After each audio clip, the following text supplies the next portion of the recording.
Hello, welcome back to HamptonsChatter.com. I'm Patrick McLaughlin along with Drew Magookin, who we're actually shooting inside my house today.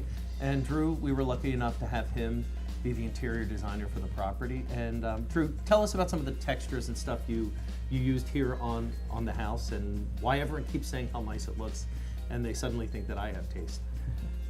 I think one of the big things we did here was just layer in a lot of textures and bounced color around, but not vibrant color, but mainly focused on textures and layers of textural patterns.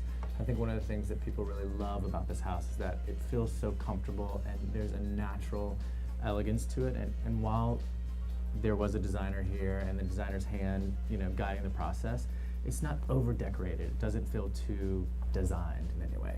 It's very comfortable. So what sort of trends are you seeing now? Like, one of the things you brought here to this house, if you can't see, is wallpaper. And I always thought wallpaper was something that died in the 70s. But, if you watch an old Mary Tyler Moore episode, Mary had really nice wallpaper. Wallpaper of every kind has had a huge resurgence. It's been big for a couple of years. I think it's still big. And I think it's largely due to, I consider myself a child of the 80s. I grew up in a house filled with floral wallpaper and patterns and things, and it went away. But I think a lot of young designers are coming back to just that point of reference from their own childhood and expanding it in new, fresh, and modern ways. So there actually are an unlimited number of really, really interesting wallpapers that are out there. Fun to use. Great texture, great pattern. Now, if someone doesn't want to spend a lot of money and hire someone like you, and no offense, you're not cheap. Drew's not cheap. But if someone wants to decorate their house tastefully and really give themselves a very modern and current look, any suggestions about where they can go? What sort of are there any websites or any stores that you're particularly fond of that aren't a lot of money?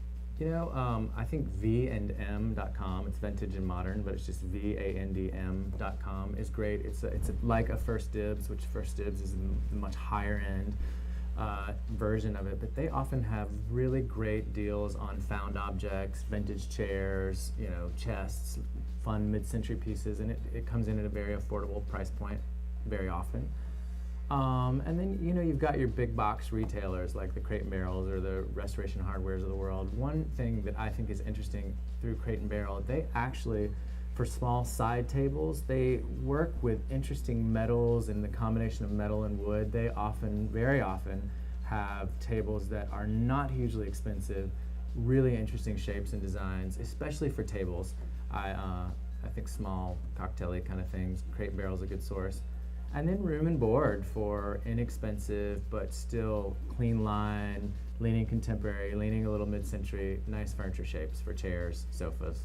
Okay, cool. So we're running out of time, but I want to wrap things up real quickly. If you want to see more about Drew and his designs, his website is Drew Magookin, that's MCGUKIN.com. But before we go, I'm going to barrel some things to you. You tell me if they're in or out. Shag carpeting, in or out? Out. Out. Plastic tables. Out. Bright colors. In. In. Really? Yeah, totally. Okay, and what about bell bottoms?